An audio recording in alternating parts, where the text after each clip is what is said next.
Hello, my name is Lexing from the Australian National University. Today I'm going to talk about image captioning with style and knowledge. And this slide agrees to advance. A little bit of background. I lead the computational media lab at the ANU.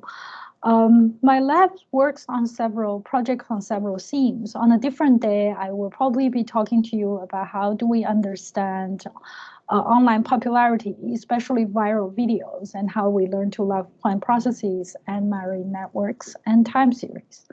And today I'm going to focus on this research topics in red, meaning captioning images with rich linguistic style. And we also work on summarizing large document collections comparatively and visualize graphs and humanizing machine intelligence. We motivate this thread of research projects by looking at the MS COCO dataset. Right, one of the most commonly used training data sets for image captioning by others and ourselves. So here are two random examples along with their human written captions. As you can see, the MS COCO annotation guideline dictates that the captions that crowdsourced workers should write should only describe what is directly visible, visually salient in the image, and it should not involve any context or things that are outside of the image in order to infer whether the caption is valid. Another view of this is that it tends to result in captions that are obvious and one may argue boring for the human viewers. It is easier for computer vision systems to write, but we think that boredom with MS COCO type of captions is actually a good motivator for research projects. A roadmap for what we're going to see in the next 20 minutes or so are basically a slowly unfolding trilogy that me and my group have done in the past 5-6 years. We started with aiming to insert the appropriate sentiments to images, followed by trying to learn linguistic style from images from a pile of romantic novels. And lastly, we try to caption news images with knowledge about real-world entities and faces. A lot of those are obtained from the news articles. This work are done by Mathews and Alasdair Tran. It encodes a lot of their hard work and creativity. First of all, let's start by defining sentiments, which is a thought, view, or attitude, especially one based mainly on emotions instead of reasons. So a very simplistic view of sentiments are basically divided into the positive or negative polarity. As you can see from this example, describing food as, say, French fries as crunchy or soggy will probably influence our decision to order food from the restaurant or whether to go eat there on our weekend outing. So it is fair to say that sentiments is one of the drivers for real-world decision-making for us humans. So there has been lots of work in sentiment analysis in natural language processing and information extraction literature. So a lot of you would have heard this famous movie review corpus released by Bo Pang in the early 2000s as part of her PhD thesis. And since then, opinion mining has become a subfield in itself. We would like to particularly mention this work called basically that associate sentiments with images by building visual detectors for adjective noun pairs, such as colorful clouds for positive sentiment and crying baby for negative sentiment. The open challenge when we started this project in 2015 was to synthesize rather than analyze appropriate sentiments in a sentence that are also grounded on an image, basically that also describes the image. In hindsight, the base model for doing this might have been obvious. But basically, this show and tell model released in 2015 ended our long search of the appropriate computational models to encode sentiments. A lot of the audience would now be familiar with the CNN-RN architecture that basically takes an image as input and then outputs a sequence of words or a sentence from the recurrent neural nets. Given this, our challenges for basically incorporate sentiments into the show and tell captioning architecture still has points to three subproblems. The first one is representation. Basically, how do we represent and encode sentiments in models? And the second one is training. So with MS COCO being the predominant training resource, can we learn sentiments from a small amount of training data without having to recreate MS COCO? And the last one is evaluation. How do we know whether we're doing well in incorporating sentiments or not? So let's first talk about dataset curation, which is the foundation of setting up representation and learning, right? So we take from the adjective noun pairs work that sentiments related to images could be encoded in a small number of words. So we designed a mechanical Turk task, to ask Turkers to rewrite a descriptive sentence, such as 1 to 3 here. Basically, these are MS COCO ground truth captions. Rewrite one of these sentences using an adjective noun pair from the list with either a positive or a negative sentiment. As we can see, the word pairs given here are all of the same polarity, positive in this particular case. This is actually the third iteration of our many iterations of creating this task. We started giving almost no constraints, and people gave us very verbose long captions that are hard to learn from. And then we started by mandating that people replace one or more words with the adjective noun pairs. That resulted captions that are too terse and not very interesting. So this task turned out to result in captions that are related to the image, but are also contain the sentiment, and it's just right. So long story short, it took us about $1,000 to create 3,000 image caption and polarity tuples, which results in, you can think of this as about 1.5% of MS COCO in terms of size. And we're also glad to see that the Turkers think that they enjoyed this rewriting task.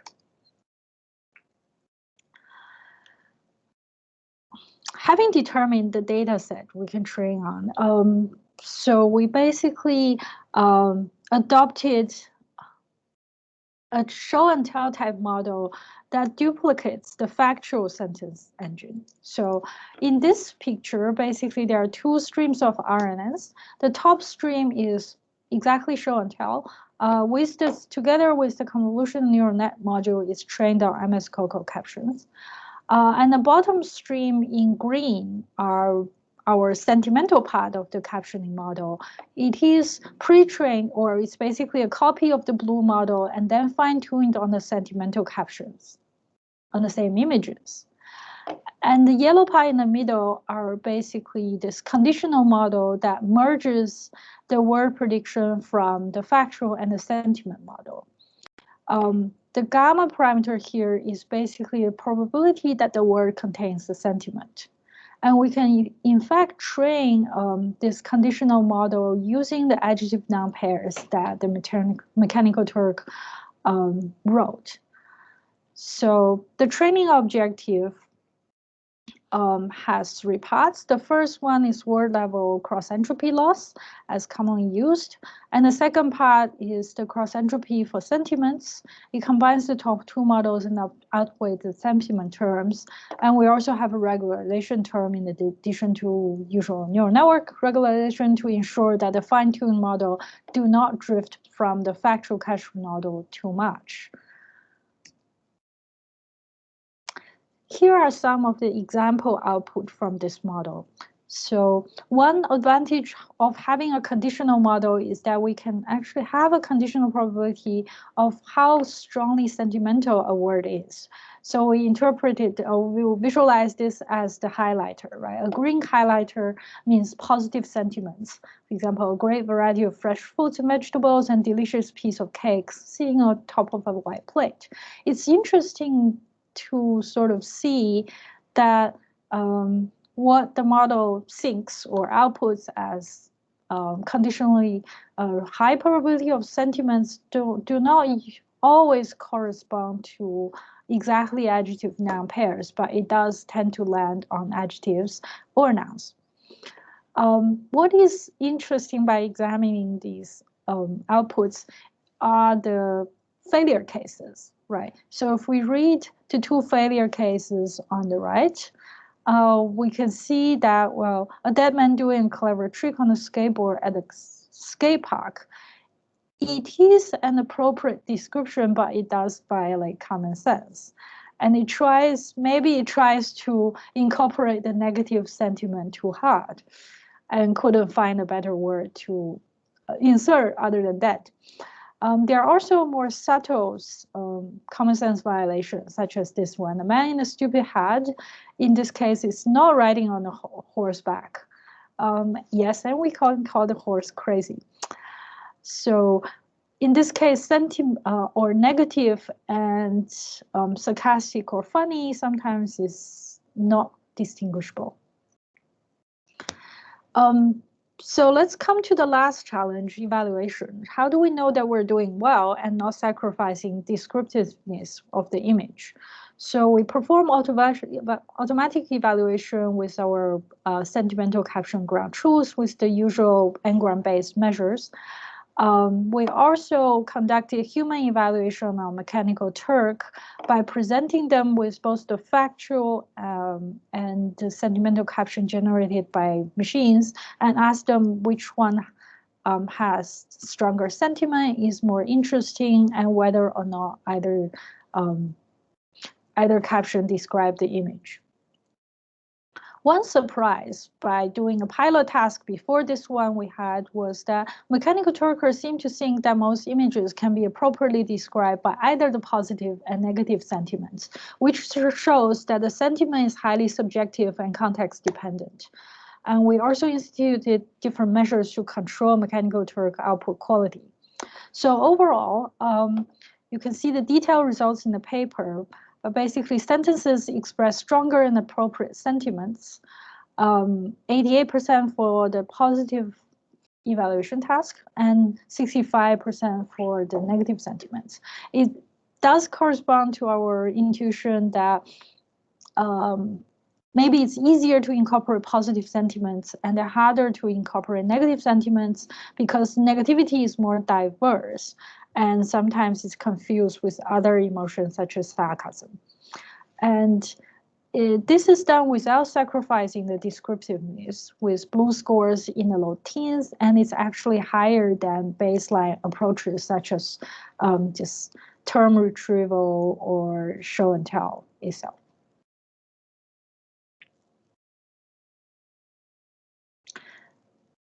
So having done being able to do sentiments in images is interesting, but sentiments is one case of many different types of styles in language.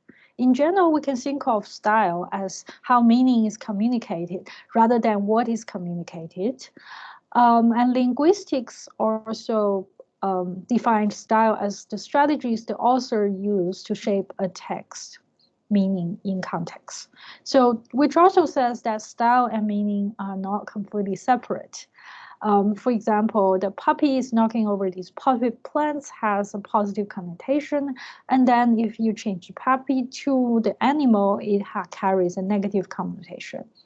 So the computational challenge for stylistic image captioning here can be summarized into, how do we define style, right? So if we're only using one sentence, what kind of style are we defining?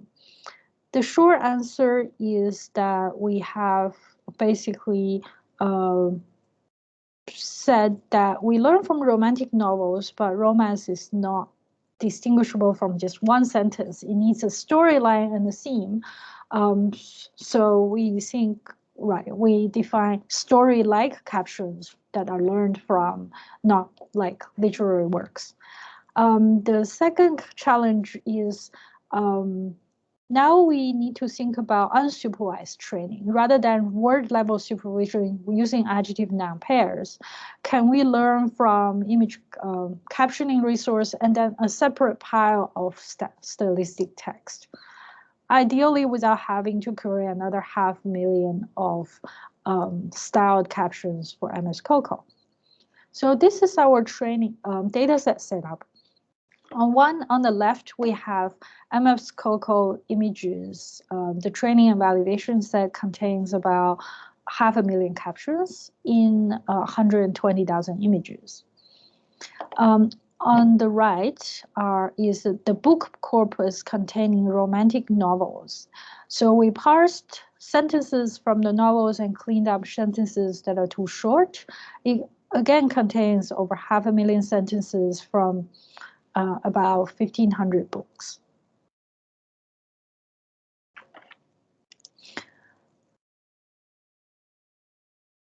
So the model we use to learn from these two separate collections needs a little more than the SentiCap model, because now the separate training collections hints a separation between image understanding and language style learning. So we decouple these two tasks with an additional representation in the middle.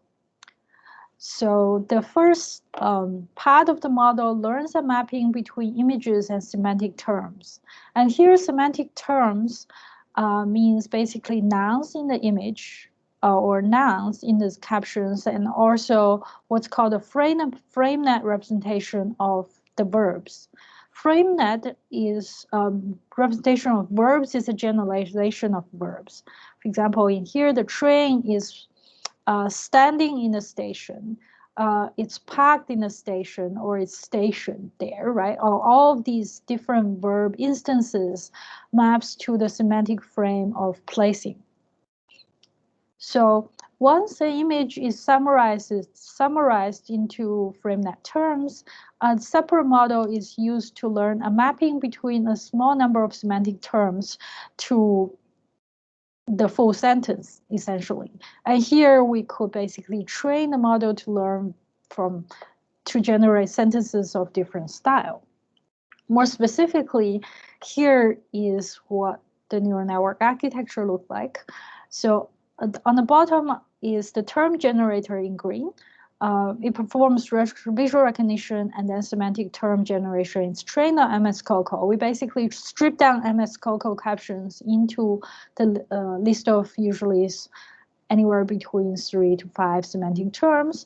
And then we learn language generator denoted on top using a bidirectional recurrent neural network for encoding the semantic terms, and then the recurrent neural net with GRU cells to output a list of words, the word sequences, with attention mechanism basically that coordinates between the two. We noticed that if we just switch the training corpus, let's say from MS COCO to romantic novels, we can essentially change the output style of the sentences. So here are some examples. Basically, we can see that the story-like caption reads, "He pulled out a horse carriage and charged down the street." Well, whereas the factual caption simply says a horse-drawn carriage down a street. It's quite accurate. In general, we find that story-like captions uses more interesting verb and uses past tense and first-person perspective and parallel structures. Whereas it's also the failure cases that are interesting. For example, here, I'll be in the juicer with a glass of orange juice is my favorite failure case. It is violating common sense again, but it could well be true in the like sci-fi story. In some, the errors result in object detection errors or semantic common sense knowledge errors, which are not part of the model. So in terms of evaluation, we have conducted a richer set of evaluations, not just with n-gram metrics, but also a bigram classifier of basically the sentence style, the language model of the sentence style.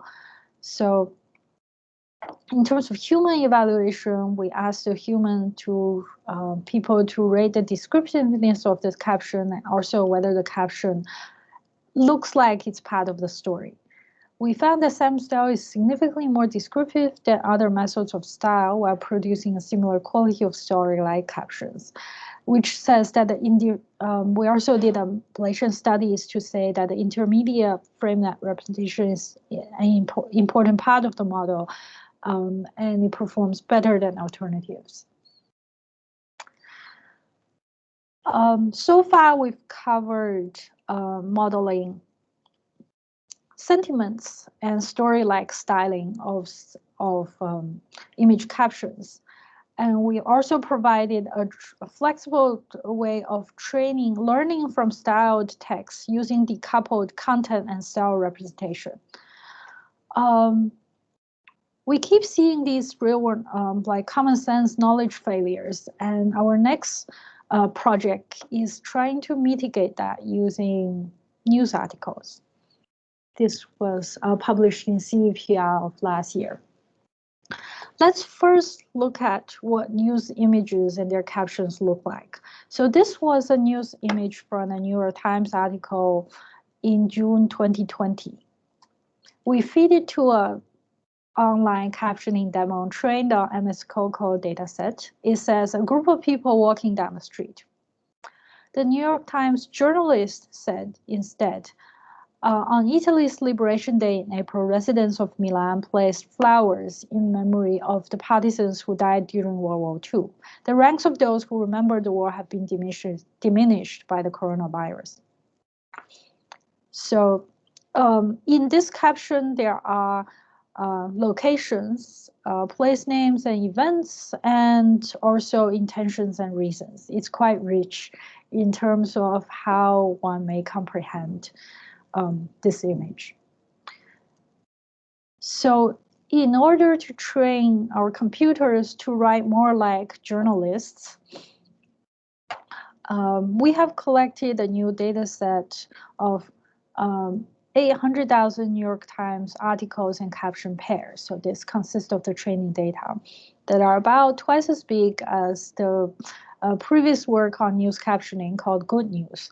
We aim to generate captions that are linguistically diverse. It's able to generate proper names and rare words. So for those of you who have worked in image captioning, you would know that vocabulary size is a constraint to how rich the caption is. And also it's contextualized. Hopefully the news article can inform the captions of things like places and names. And hopefully it can be generated with end-to-end training. So this last note refers to a long line of work, including our own, that mostly focus on, let's say, factual captions, and the two most recent work on generating, that are able to generate entities in image captions, either performs self-filling or basically assumes the entities are given. They are not end-to-end. So here is our high-level overview of the transform and tell model that we proposed. So the two main parts are encoder and decoder. The encoder basically learns or basically use pre-trained models to come up with vector representations of the article using Roberta transformer. Encodes the image used in a 7x7 grid using ResNet, detects faces using MTCNN, and then encodes faces using FaceNet, and detects objects using YOLO, and again encodes them using ResNet. Right. So after this, we have 4 different types of vectors as things that the language model could rely on to generate richer representation. So going back to being able to be linguistically diverse, one of the key things we found that are helpful are the bipair encoding of words. So instead of encoding entire words as vector representations, the words are broken down into essentially word pieces that are frequently occurring, as you can see, which are including like apostrophes and other key punctuations. So with this, we all know there are many parts of the English language that are like occurring across different words. So we could represent more than 1 million words in New York Times with only 50,000 word pieces. This is used as basically the input and output encoding of transformers. So this is the full model with, on the left, there's basically a transformer decoder with the previous bipair token as the input, and the output, like bipair tokens that gets reassembled into words. In the middle, there are arrows. Basically, the gray arrow is the self-attention. When we're generating the current token, we pay attention to all the different previous tokens across different layers of the transformer. There's also attention, or basically weighted sum based on vector inner products of different forms to the article, images, faces, and objects denoted in different colors. And yes, you can train these end-to-end, right? So we made a number of different improvements, such as weighted attention. So the encoder part is fixed, but the attention and the decoder are trained on the New York Times corpus. So how does this do, right? If we look at the Cider n-gram metric for image ground truth captions that are human, like written by journalists, we can see that there's a 4-fold improvement from the good news work that are published a year earlier, from 13 points to 54 points.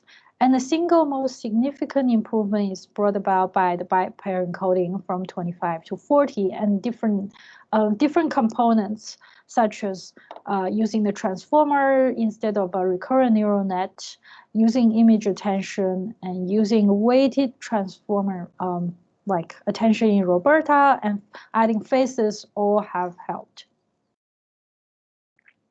Here is an example article and different captions.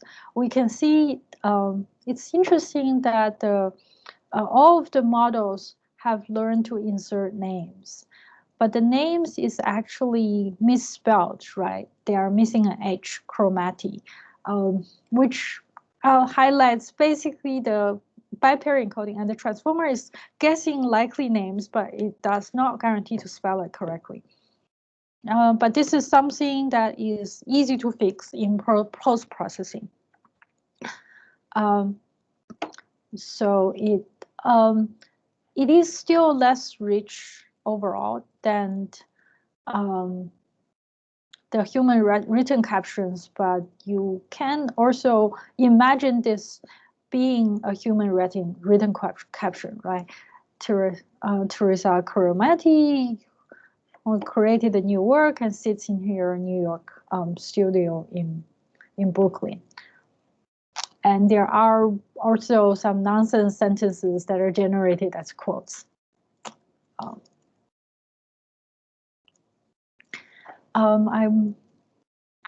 So this system right now is available online in a demo system. So if we go there,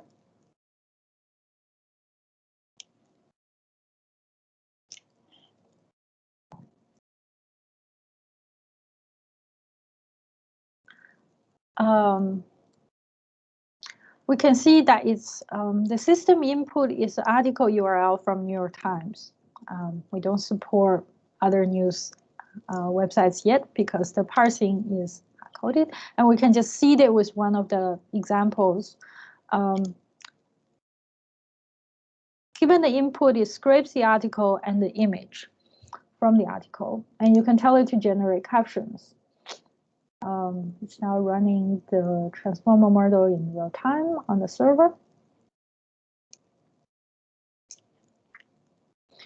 Once it's done, we could see that, well, the title of this article is "True Crisis Convulses the Nation and Pandemic and Police Violence." Again, this is from middle of 2020.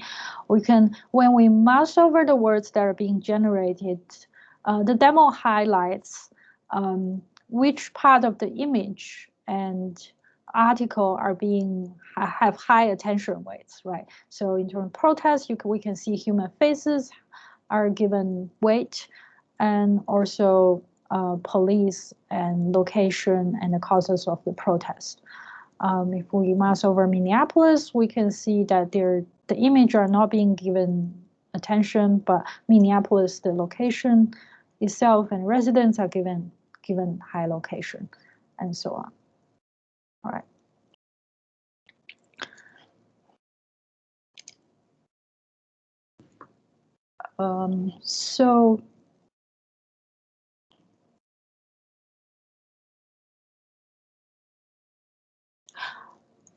To summarize, I have told you about 3 attempts that we have a series of projects from our lab that makes more interesting image captions. The first one is to caption images with sentiments using word level in supervision. The second one is to decouple content and style and be able to learn from a large collection of style texts that are separate from its caption training. The last one is the end-to-end system that learns to caption with real-world knowledge, such as faces and entities, using better language model, the transformer with bipair encoding, and attention mechanism that goes beyond just languages. As an epilogue, since these work, we've been doing this for a few years, we have seen basically the community recognizing the problem of more interesting image descriptions being important to build emphatic chatbots for social media comments. And if you're working on this area today, Facebook has released in 2019 a 250,000 data set of captions with personality that are stripped from chats. So hopefully this means more work will happen in this area. There are many open questions, such as whether or not there is a joint style representation that can stylize both languages and visual content, such as images and video. So that's all of what I wanted to share. Our papers and code are available on our lab website. Thank you for listening.